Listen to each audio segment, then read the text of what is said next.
Estamos começando o Papo do Alto e é uma alegria muito grande receber aqui, eu e a Sil estamos recebendo pastor Arthur e pastora Thalita Pereira. Que alegria enorme receber vocês aqui na igreja. Acabamos de participar de um culto lindo.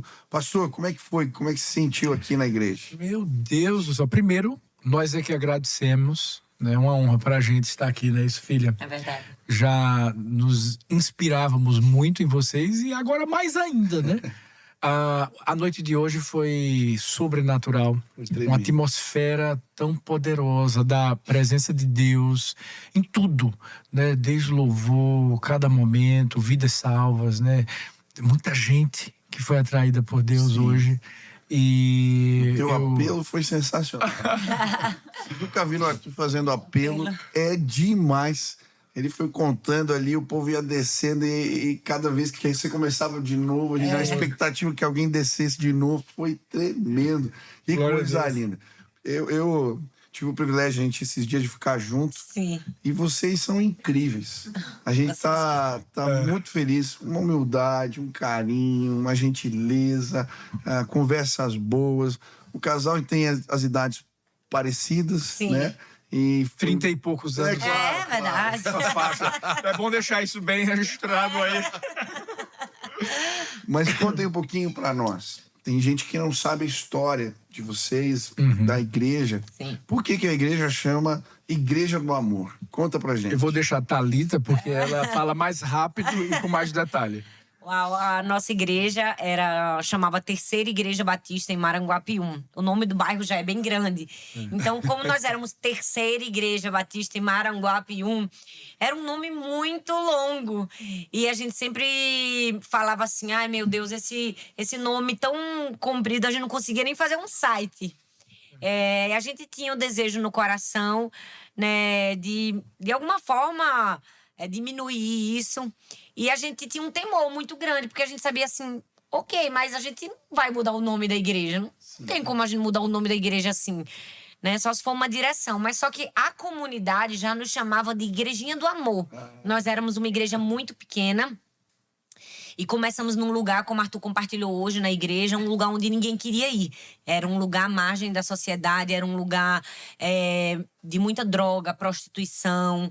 E era um lugar assim, que precisava muito de Jesus. Quando a gente chegou lá, a gente entendeu que aquele era o nosso campo missionário, né? Nós passamos a nossa vida servindo numa igreja grande, como aqui, assim, com estrutura, com pastores, com equipe, com liderança, com tudo. Então, quando chegamos lá, recém tinha iniciado por causa de uma pessoa que ia na nossa igreja, mas era muito longe o caminho. Então, a comunidade foi entendendo o estilo da gente. A gente fazia na igreja o que a gente faz até hoje, que chama Blitz do Amor. Que é na hora do visitante, a gente convidava os visitantes a ficarem em pé, a gente queria conhecê-los. Só que não era aquela coisa assim um pouco formal, dava mão, como nós somos nordestinos. E mais especificamente, pelo jeito de Arthur ser muito amoroso, então ele sempre descia do púlpito e abraçava as pessoas que estavam vindo pela primeira vez. E a igreja foi aprendendo esse estilo de vida, de amar verdadeiramente. Então, eu fui lá, todo mundo faz assim. Um coração. Entrando no estacionamento, faz um coração. É um estilo de vida, de receber as pessoas com amor. Então, nesse momento do visitante, muitas pessoas começavam a chorar. Muitas pessoas entregavam a vida a Jesus na hora do visitante. A gente cantava uma música porque eles estavam tão carentes de se sentirem amados que aquilo foi gerando uma revolução dentro da igreja. Um verdadeiro avivamento. E até que quando eu compartilhei sobre isso, aí Arthur, mas a gente não pode, toda aquela burocracia da igreja. E eu falei, por que a gente não muda só o nome fantasia, só pra facilitar na placa da igreja? Aí Arthur falou, então tá, se eu não tirar o Terceira Igreja Batista e a gente conseguir mudar o nome fantasia, tudo bem. E ele falou, mas a gente vai colocar qual nome? E aí uma pessoa da igreja disse assim, pastor, todo mundo já chama a gente de Igrejinha do Amor. Então coloque Igreja do Amor. Então Arthur mudou o nome de fantasia para Igreja Batista do Amor. E aí, durante os anos, as pessoas foram encurtando ainda mais e ficou Igreja do Amor, Igreja do Amor. Então foi assim que o nome nasceu. A gente ama, que não foi uma imposição nossa, foi algo que a própria igreja já entendia a nossa comunidade de fé como uma igreja amorosa. Já era uma marca da Era uma igreja cultura. natural, uma cultura que já Sim. estava impregnada. Coisa linda. E é verdade.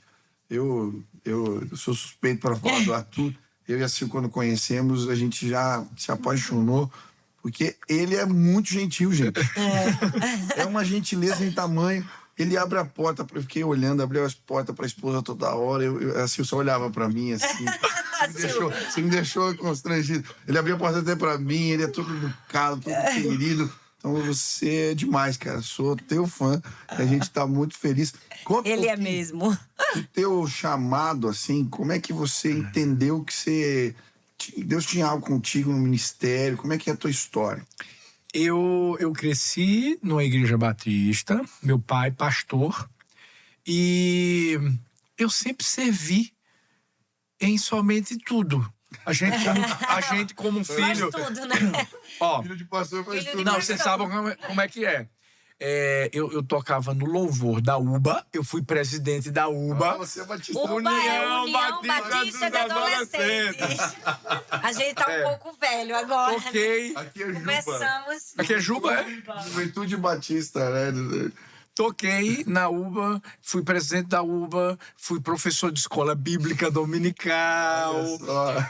Aí toquei também no Ministério de Louvor da igreja, participava de teatro, cantei no coral. Ou seja, eu sempre servi. E as pessoas da igreja do meu pai sempre diziam assim: Arthurzinho vai ser pastor aqui. Arthurzinho vai ser pastor aqui. E, assim, até no meu coração eu dizia assim: gente, eu acho que eu vou ser pastor mesmo, né? Meu nome é Arthur Enéas Marques Alves Pereira. É bem grandão. Mas o Arthur é por causa do pastor Arthur Freire. E o Enéas por causa do pastor Enéas Tonini. Não tinha como ele não ser Não pastor, tinha, né? meu amigo. O nome O dele... primeiro livro que me marcou foi Vidas Poderosas. Meu pai me deu, eu estava na adolescência, pastor Enéas Tonini. Tonini. E esse livro marcou minha vida de um jeito, porque ali eu, lendo as histórias dos avivalistas que ele contava, eu falei assim, cara, eu quero viver isso. Eu queria ser atleta, eu quero viver isso com Deus. Que legal, não sabia, olha só. O nome dele é homenagem de dois pastores, não tinha como não ser pastor, né? E aí o que foi que aconteceu? Eu fui para os Estados Unidos. Eu fui fazer high school, 17 anos, com né? 17 anos. E eu desejei continuar morando lá. E meu pai disse: não, então mora aí, vai ser bom para você. Então eu ia fazer a universidade lá. Foi quando eu fui para uma conferência de jovens em Atlanta. E nessa conferência, no último dia, Deus disse para mim: eu quero que você volte para o Brasil. Eu quero usar a sua vida lá. Então aí eu voltei.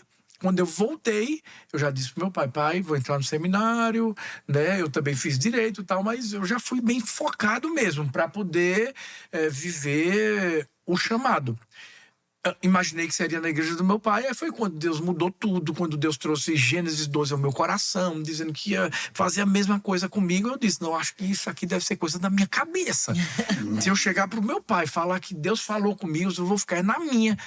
E alguns meses depois foi quando o Painho nos enviou, Painho, que a gente é nordestino, nos enviou para Paulista. E aí, até hoje, né? Até hoje não, porque hoje a gente já tá enrolando. Hoje estamos nas nações, né? Nas nações, é isso aí. Mas foi dessa forma. Que coisa linda. Eu conheci vocês através da Sil. Ela Sim. acompanhou o teu testemunho. Então, Sil, Eu sempre achei que ela era mais legal, sabe? ela conhece mais. Obrigado. Pergunta pra Thalita sobre o testemunho dela. Sim. Pois é, eu me acabei de chorar, na verdade, com aquele testemunho. Eu estava vivendo uma fase de muito apaixonada por Deus, querendo descobrir esse novo tempo de chamado, de estar mais presente com o Michel. Eu já ouvi você falando também algumas vezes que você é uma desbravadora para alguns caminhos que para a mulher não é tão simples assim. Verdade. E hoje o pastor falou, né, que aquele testemunho foi uma semente e hoje a gente está vendo os frutos, não precisa nem falar muito quantos frutos você tem colhido. Mas fala um pouquinho assim para nós mulheres agora, né, que tem esse chamado. Como foi para você enfrentar tudo isso, de equilibrar, né? Ser mãe, esposa, pastora? Fala um pouquinho. Uau, o meu chamado diferente do de Arthur. Não tem nenhum pastor na minha família, né? Mas nós somos uma família de muitas gerações de cristãos. Então, minha mãe, minha avó, meus avós, bisavós, todos fomos, né? Somos de uma família que nasceu num berço cristão. E eu nasci assim, muito imergida nesse meio também, porque minha mãe sempre foi uma mulher muito temente ao Senhor e ela sempre foi uma mulher que amava Jesus e que amava missões. Então, a minha casa sempre tinha muitos pastores, porque naquela época, né, não que a gente não seja tão jovem, naquela época as igrejas, quando eu era criança, as igrejas não tinham muitas conferências. O que acontecia eram cruzadas evangelísticas na rua, né? E então, todas as vezes que tinha uma cruzada evangelística na minha cidade, que as igrejas sediavam aquilo lá, minha mãe sempre era a mulher que hospedava os pastores, os missionários. Então, ela sempre fazia os jantares, os almoços. E era esse o jeito dela de servir o reino de Deus. E ela era muito apaixonada. Eu falo que ela colocou uma chama no meu coração que nunca se apagou. Porque todas as vezes quando nós íamos dormir e ela orava e a gente fazia o culto doméstico, ela sempre dizia uma coisa que me marcou muito. Ela dizia assim: minha filha, você pode ser o que você quiser na sua vida. Você pode querer ser uma médica, uma advogada, uma professora. Mas a minha maior alegria vai ser ver você servindo a Jesus. E ela repetiu essa frase anos a fio para mim. E eu me emociono porque realmente foi aquilo que impactou meu coração. Então, desde pequenininha, eu sempre amei tudo que dizia respeito ao evangelho. E eu sempre fui muito comunicadora, falante. E eu era tagarela, né? E quando chegava um pastor, né? Ainda sou. Quando chegava um pastor na igreja, um missionário, assim, meus olhinhos brilhavam. E eu sentava na primeira cadeira e eu anotava no caderninho. E eu achava aquilo lindo. Eu era encantada com a pregação do evangelho. Naquela época, era quase que impossível uma mulher estar em cima do altar e pregar. Eu mesmo nunca vi na minha infância. Eu cresci na igreja que não existia isso. Então, eu nunca sonhei com isso. Porque eu nem poderia ter essa possibilidade. Eu sonhava em ser missionária. Então, eu dizia que eu ia pregar para os muçulmanos. Eu falava, eu vou pregar para os muçulmanos. Porque eu sempre fui assim, né? Ousada e tal. Eu ouvia as histórias. E aí, eu fui crescendo. E na minha adolescência, eu conheci Arthur, né? Nós nos apaixonamos. Ela disse que se apaixonou pelo meu coração. Ele se apaixonou primeiro. Vamos deixar bem claro. Me apaixono todos os dias por você. Tá vendo? Continuo. E aí, e a gente servia na igreja do pai dele. Eu era professora de escola dominical, né? E eu era professora de escola dominical e sempre servia. E aí, nós fomos enviados para Paulista, que é uma cidade do Grande Recife, porque era uma igreja que estava começando, era um trabalho social, na verdade. E assim, ninguém queria ir, porque era um lugar muito à margem, muito aqui. Então, o pai de Arthur olhou e falou: vai você, Arthur. Ele sabia que Arthur não ia dizer não. E nós fomos. E eu me lembro muito bem desse dia. Quando eu cheguei lá, era muito precário, assim. Era um lugar muito, muito, muito difícil. Não tinha nada. Era um galpãozinho, assim, umas cadeiras de plástico. Só tinha uma caixinha de som, um microfone ruim. E eu olhei para aquilo tudo, eu me vi, assim, num lugar tão diferente do que eu estava acostumada. E eu falei para Deus, eu disse: Deus, se aqui é o meu campo missionário, eu digo sim. Amém. E ali foi onde começou nosso ministério. E aí, pouco a pouco, a gente foi servindo a Jesus numa igreja muito pequena. E ela foi pequena por muitos anos. Por muitos anos, diferente do que muitas pessoas pensam. Mas pequena só na quantitativa de pessoas. Era uma igreja grande, forte, viva, em amor por Jesus. E eu servia sempre ao lado de Arthur. E ele falava assim: você tem que falar, você tem que pregar, porque você tem esse dom. Fale. E eu falava: não, jamais. Não, de jeito nenhum. E ele ficava me encorajando para eu dar uma palavra na igreja e tudo. E eu comecei aos pouquinhos.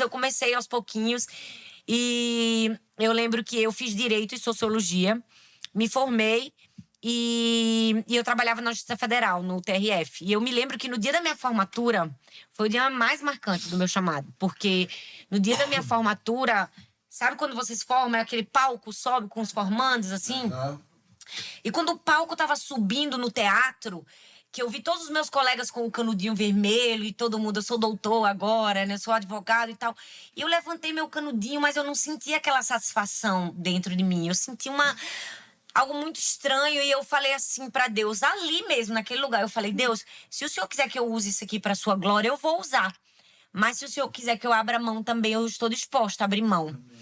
E aí foi quando, ainda depois de algum tempo, eu fiquei trabalhando rotineiramente na justiça. A igreja foi crescendo e eu falei, ai não, eu não sinto satisfação de estar aqui. Eu quero cumprir um chamado maior que isso.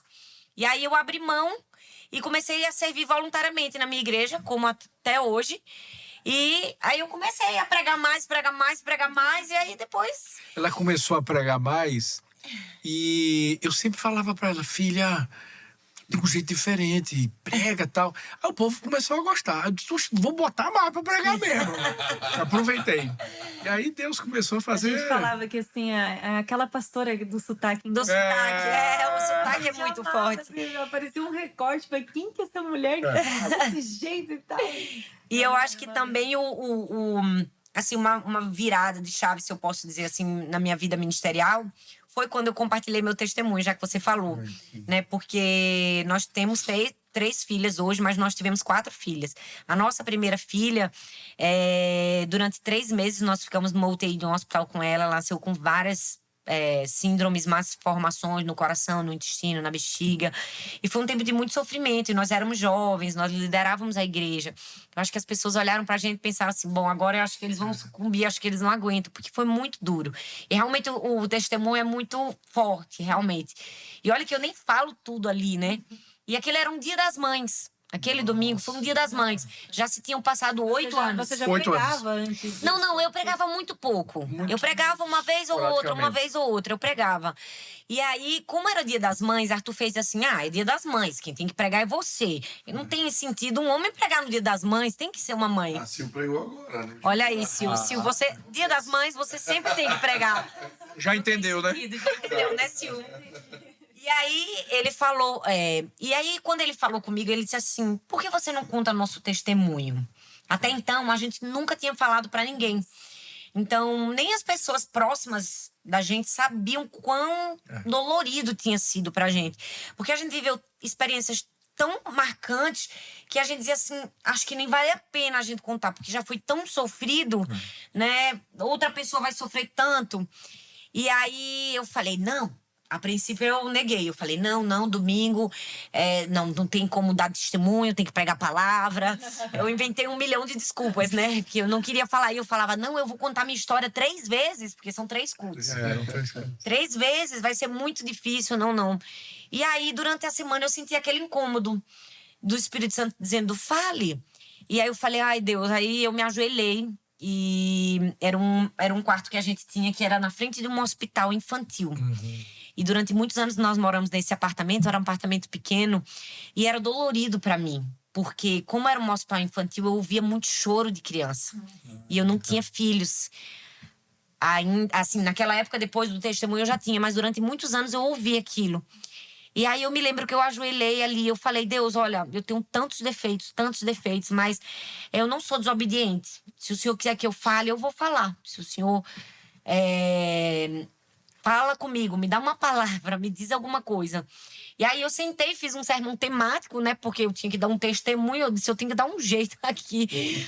E aí eu fiz um sermão temático, né? Do que fazer quando você passar por um momento de dor e de aflição. E como era dia das mães, toda mãe pensa assim, não vou dar conta quando um filho fica doente, quando a febre de um passa pro outro e tudo. E aí eu dei o título de Você Vai Dar Conta, porque eu tinha lido um poema sobre isso, de uma escritora, que eu até cito no fim. Sim. E aí eu comecei a contar minha história nesse sermão temático. E aí foi muito forte, porque no fim eu não sabia. No fim da palavra, quando todo mundo esperava que o fim fosse e Deus curou minha filha, eu disse, e Deus levou minha filha. Então, assim, para quem estava assistindo era mais triste ainda, porque a pessoa pensava, meu Deus, ela passou por isso tudo e no fim ela não teve o milagre dela. E aí, mas o meu milagre era muito maior do que isso. Aí na hora, Arthur soltou assim minhas duas filhas, que na época assim, eu só tinha duas. Na hora veio aquela coisa assim, coloca as meninas para subir, sem Thalita saber de nada. Chegou me emocionando. Ai, que lindo. Elas subiram, e aí quando Thalita encerra, né, que é muito forte o fim, aí é quando as meninas vão lá e dão um abraço nela. E aí chega Sara e Laura, assim, aí eu já chorei, já tinha chorado a pregação toda, né? E terminei. E mostrei que, assim, Deus tinha sido tão bom e fiel comigo. E eu realmente esperei o tempo do processo de compartilhar aquele testemunho, né? Eu sempre falo que isso foi muito importante para mim. Porque eu vivi o luto, eu passei pela dor, eu passei pelo processo, mas eu não fui negligente de contar o que Deus tinha feito e como Deus tinha me reerguido antes do tempo. Então já tinha uns 7 anos, mais ou menos, eu acho, 7, 8 anos. Acho que uns 7 anos que tinha acontecido. E aí, no outro dia, nossos cultos já iam para o YouTube. Então, normal, ia para o culto no YouTube. E aí, no outro dia, os adolescentes da igreja começaram a dizer: ai, pastora, fulano de tal falou, viu sua história e falou acho que nem tinha Instagram naquela época, não sei se era Orkut, eu não sei o que era. E as pessoas, não entrega. E aí as pessoas falavam assim: fulano Na assistiu. época do Michel também. Não, acho que tinha Instagram, mas era algo tinha, muito, mas era muito bem ainda, no começo. Tinha vídeo ainda. E aí eu acho que eram algumas pessoas era mais foto, isso, era. É isso aí. E algumas pessoas que tinham muita relevância, assim, muita gente seguia. E eu me lembro de um só, de vários que eles me falaram. Teve um rapazinho que disse assim: pastora, o Gabriel Medina, né? O Gabriel Medina, o surfista, ele falou.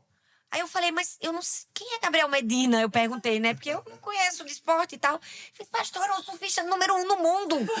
Eu acho que a mãe dele assistiu, alguma coisa assim. A irmã, a mãe.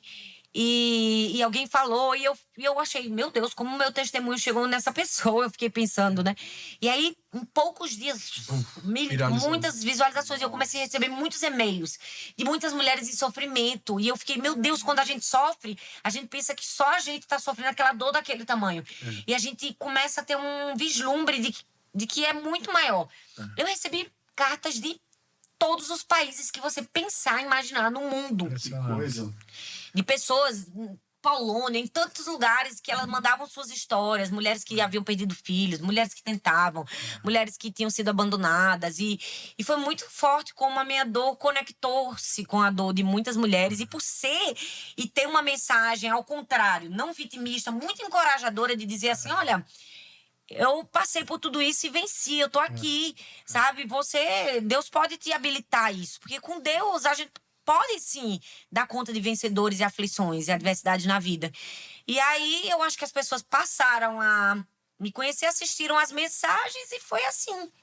Que lindo. Que coisa linda. Eu lembro o dia que a Sil viu o seu testemunho, eu cheguei em casa e ela estava sentada no sofá com o computador e chorando. Ai, meu Deus, Silvia. Que ela viu, meu testemunho muito forte. Mais forte mesmo. Mas você falou de momentos chaves, né? De viradas. Sim. Para mim, assim, é muito claro no ministério e na minha vida com Deus, momentos de visitação de Deus especiais. E que a partir dali, é como se Deus realmente colocasse uma nova etapa, né? Abrisse um mundo novo para você. Sim. Alguns momentos para vocês, esse que você acabou de falar, eu creio que foi um. Tem outro momento que marcou que essa visitação foi um tempo especial de Deus e que vocês sentiram que Deus estabeleceu uma nova etapa para vocês? Com certeza. Quer que eu fale? Fale, meu amor.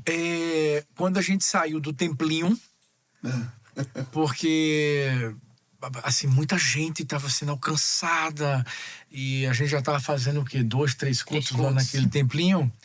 E uma pessoa lá da igreja viu uma quadra de um colégio, mas que estava abandonada, tinha muita droga, etc. E ela disse assim: só quer que eu vá lá falar com a diretora para poder a gente fazer uma parceria, né? E a gente fazer os cultos lá. Aí eu disse: então, com certeza, se ela permitir, a gente vai se virar nos 30 para ver o que vai fazer lá. Mas para a gente alcançar mais vidas, né? Esse sempre foi o nosso objetivo.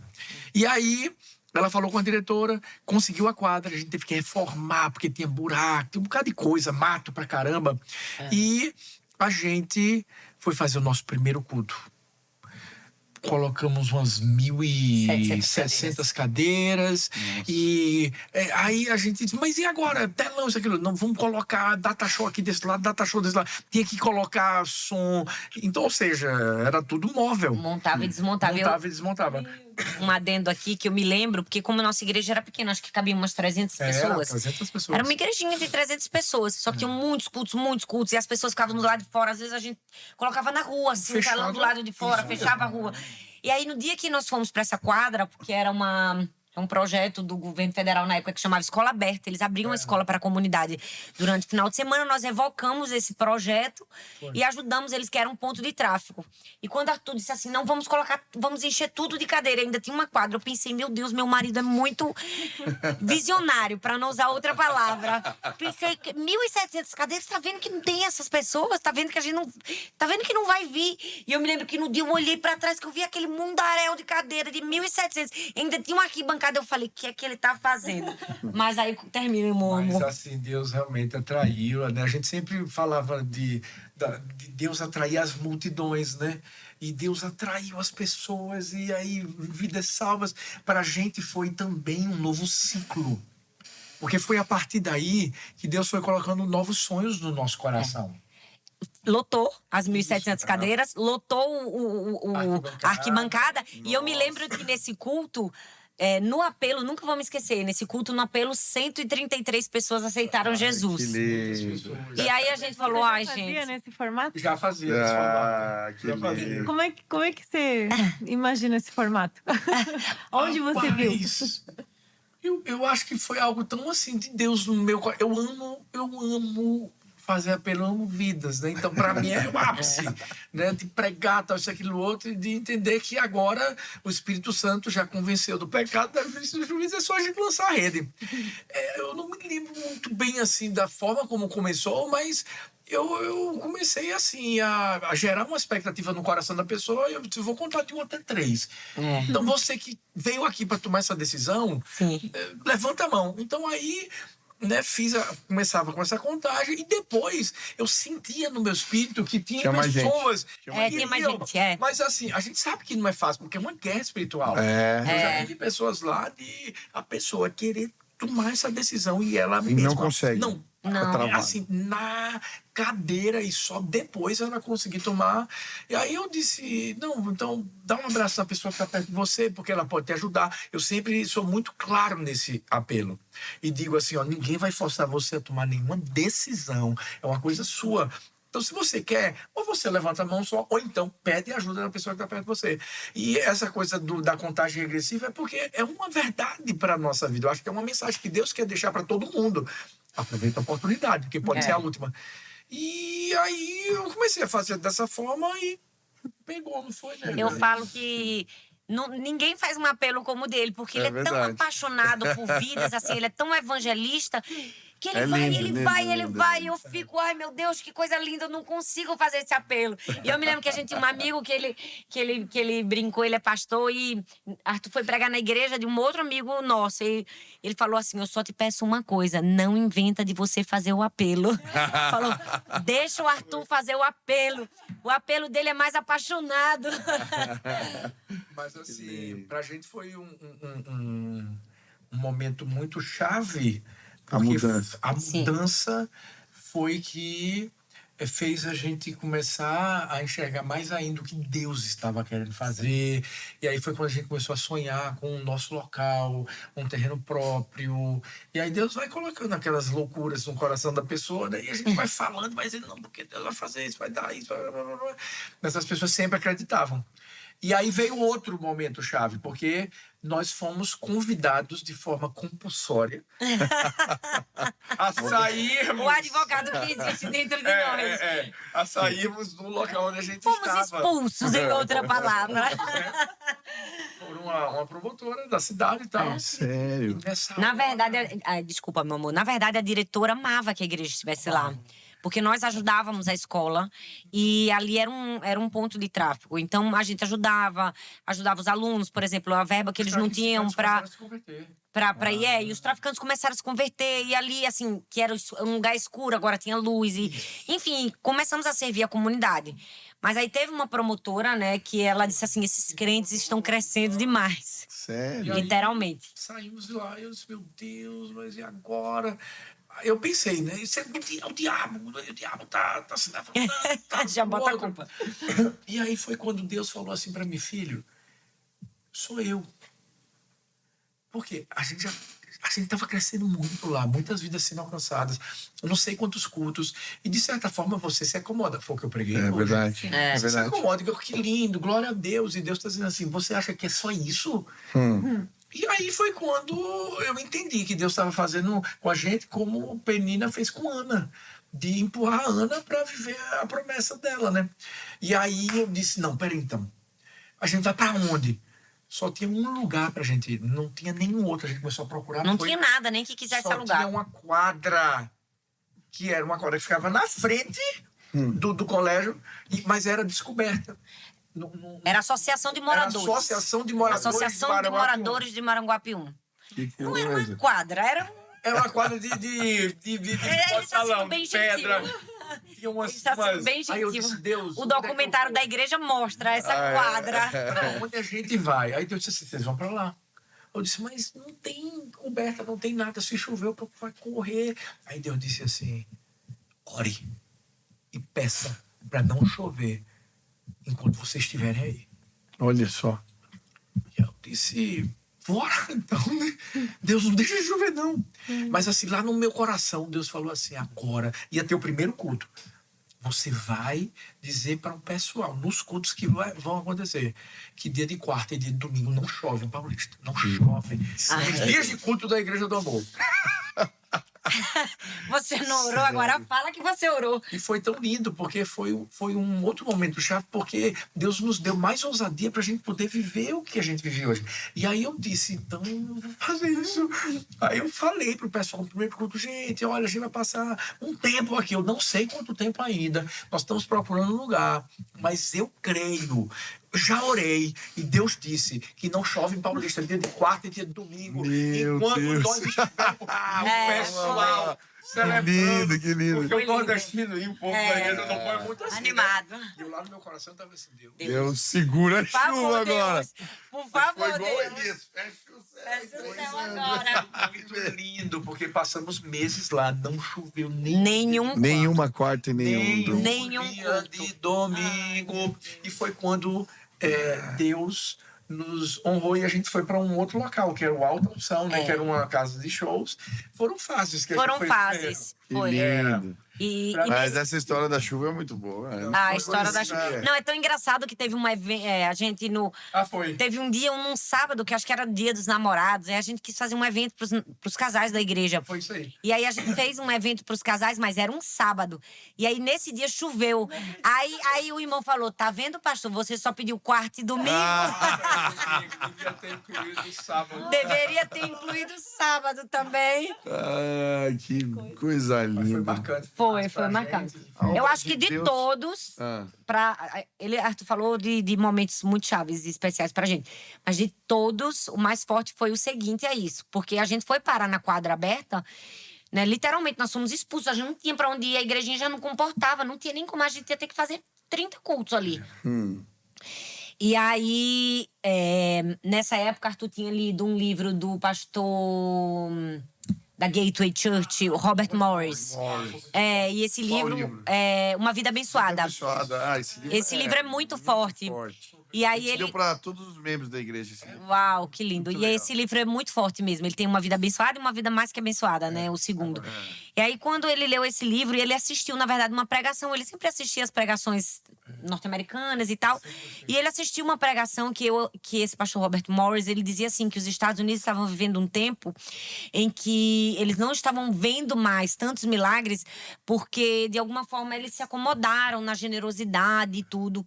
E, assim... Ele falou assim comigo, ele fez, pra gente comprar um terreno, a gente já juntava como igreja. A gente tentava, assim, gastar o mínimo para poder juntar recursos para um dia comprar. Mas só que nossa igreja, ela sempre foi uma igreja muito simples, assim.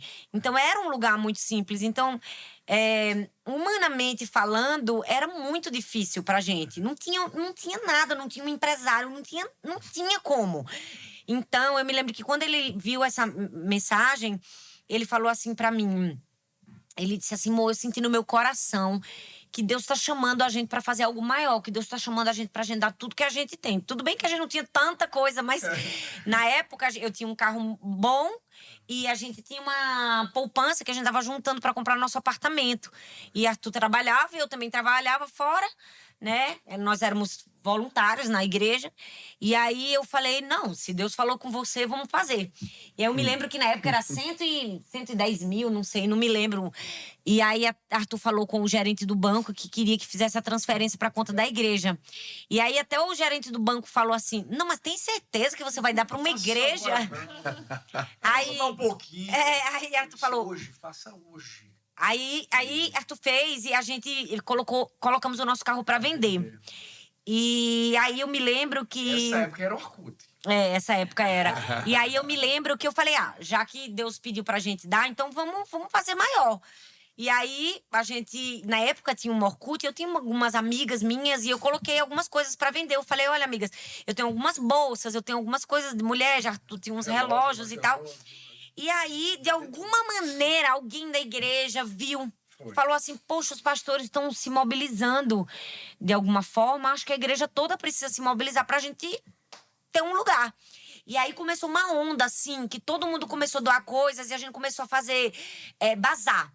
Bazar. E as pessoas doavam roupas e a gente fazia bazar. E aí, uma pessoa da igreja fez, pastor, vamos vender água mineral no sinal, porque Recife é muito quente. Sim. É muito calor. Muito e ele quente. falou assim, olha, todo mundo compra água mineral no sinal, porque é calor. Então, é uma forma da gente conseguir recursos. E eu me lembro que naquela época tinha, sei lá, 200 e poucos mil na conta da igreja. Juntou os 100 e pouco que a gente deu. Depois, mais uns 60 do carro. Uns 50, não lembro. E tava chegando perto, assim, de ter um valor maior. Aí a gente começou a vender água no sinal. E aí o povo ficou conhecido da igreja que vendia água no sinal. Olha só. Porque nós ficávamos várias vezes lá. Vários turnos. Até que o prefeito da cidade passou no sinal e nos viu vendendo água. E aí conseguiu o telefone de Arthur com alguém e disse assim, eu quero falar com esse pastor. Que a igreja já era conhecida um pouco pelos trabalhos sociais na própria comunidade, porque era uma coisa que a gente fazia muito, né? Precisava. E aí ele disse assim... Na época era um projeto da Igreja Batista, chamava PEP. Projeto de Pré-Educação Escolar. Não sei se você conhece. Era Sim, o PEP. O PEP. Sim. Nós fazíamos o PEP. Nossa. E aí nós tínhamos outros lá e tudo. E aí o prefeito... Terezinha, missionária. Sim. O PEP, nossa. O PEP. Começamos com o PEP. E aí o prefeito ligou para Arthur e fez assim... pastor, achei tão bonito que você estava vendendo água na rua, assim, não mandou só os fiéis, né? O que é que vocês querem? Aí Arthur falou, a gente quer comprar um terreno grande para construir nossa igreja. Aí ele falou assim... eu conheço uma pessoa aqui em Paulista que ele é dono de todos os terrenos. E realmente ele era dono de tudo. Ou você comprava dele ou não comprava de ninguém. E ele, você quer que eu apresente? Aí ele disse, Arthur, quero. E aí, só que Arthur já tinha ido nesse homem há 2 anos atrás para tentar comprar um outro terreno que era menor, assim, que era dentro do bairro. E ele olhou para Arthur e fez assim, você é muito jovem, você é um sonhador, você não tem dinheiro para comprar meu terreno, só um pouco mais baixo. Por que você não procura um terreno menor? Olha. E Arthur, quando foi embora, desafiou. Quando ele foi embora, eu falei, e aí, amor? Ele falou, agora é que Deus vai fazer. Agora é que Deus vai fazer. Tu não sabe, ele falou isso. Agora foi. faz. Agora e aí, faz. Quando ele voltou da segunda vez com o prefeito fez assim, esse é o pastor Arthur, ele faz um trabalho social muito bonito aqui em Paulista. Ele tá precisando comprar um terreno. Você não tem um terreno para vender? Ele reconheceu o empresário. Sério? Ele olhou para Arthur e fez assim, eu sei quem ele é. É o sonhador. Aí o que foi que você respondeu, amor? Mas agora o sonhador tá aqui. para realizar o sonho. Ele disse assim, eu sou um sonhador, mas também sou um realizador. Boa. E aí ele disse, agora eu não quero mais aquele terreno de frente, não. Agora eu quero o maior, que era o terreno da frente do supermercado, na avenida principal. 20 mil metros quadrados. Nossa. Aí ele falou, é doido. Bem dentro da... É doido. 20 mil metros quadrados. Ele tinha acabado de vender do Walmart da frente. E aí, fomos de uma maneira milagrosa. Todo aquele dinheiro que a gente juntou, a gente deu de entrada. Parcelamos o resto. E, inacreditavelmente, nós encerramos o pagamento desse terreno no mês passado. Sério? Por isso que estamos aqui, ó, fazendo isso. Mas sabe o que vocês estavam falando agora? É sério, eu Testemunho. senti algo de Deus, assim. Na minha vida, vocês estão falando de fé e renúncia, né? E vários momentos chaves têm a ver com entregas, né? O meu primeiro carro, eu fui pregar numa igrejinha, eu acabei na hora da mensagem, o pastor me levou um dia antes para conhecer o terreno, e eu tava bem no comecinho, a gente nem namorava, né, Linda? Ela tava no culto, lá em Florianópolis. Ele tinha um orfanato, um monte de projeto social, e na hora que eu tava pregando, eu senti o Espírito Santo falando para mim para fazer um ofertório no meio da mensagem. Eu nunca tinha parado para fazer um ofertório no meio da mensagem. Falei, não vou fazer, já teve dízimo, oferta, mas aquela coisa. E aí, quando eu comecei a fazer o ofertório, falei, o pastor tem um sonho, compartilhou comigo. Quem quiser, vem aqui, traga sua oferta. Abri minha carteira, fui levar lá R$10. E na hora que eu tava indo, o Espírito Santo falou, não, eu quero o teu carro. Eu falei, meu Deus, e o meu carro era um Astra, aqueles verdinhos que era do meu sonho, foi o primeiro carro que eu comprei, eu tinha minha empresinha, consegui comprar com muito custo. Falei, mas Deus, eu fiquei me enrolando lá na frente. E aí dei o carro e foi uma coisa muito bonita, porque Deus fez um mover na igreja. Sim. Teve um empresário que perguntou no final do culto, quanto vale teu carro? Falei mais ou menos o valor. Ele falou, eu compro o carro, volta pra casa. Falei, essa é a minha oferta, não entregaria o seu sacrifício que não me custe nada. Isso. Se você quiser dar, inteira o valor do carro pra igreja. E ele deu, eles levantaram 3 vezes o valor do carro no culto. Igreja pequenininha. Meu Deus. E aí Deus fez algo lindo, porque eu voltei para Curitiba e passou uma semana, uma senhora me chamou para ir na casa dela, no final do culto. Eu falei, tá bom. Aí fui, né, para casa dela e ela falou assim, meu filho, quando eu tava semana passada no culto, o Espírito Santo falou para mim, dá o teu carro pro Michel. Ai, que lindo. Mas eu não entendi nada, porque o Michel já tem carro, não precisa de carro. E aí eu fui para São Paulo trabalhar, fiquei sabendo da história. Então tá aqui, meu filho, Eunice é o nome dela. O marido dela já tinha falecido. Eu sou a viúva que Deus te chamou para te abençoar. É a oferta da viúva. E ela deu o carro da filha dela, que era um Celtinha. E a filha chamava o carro de alguma coisa celeste. E eu falei, tá bom, o nome vai ser Milagre Celeste. Quando eu voltei com o carro pra casa, eu alugava a garagem do vizinho, que era médico. E ele chegou e falou, cara, você trocou de carro? Eu falei, não, vem cá, te contar essa história. E ele era um médico, assim, meio católico, bem católico.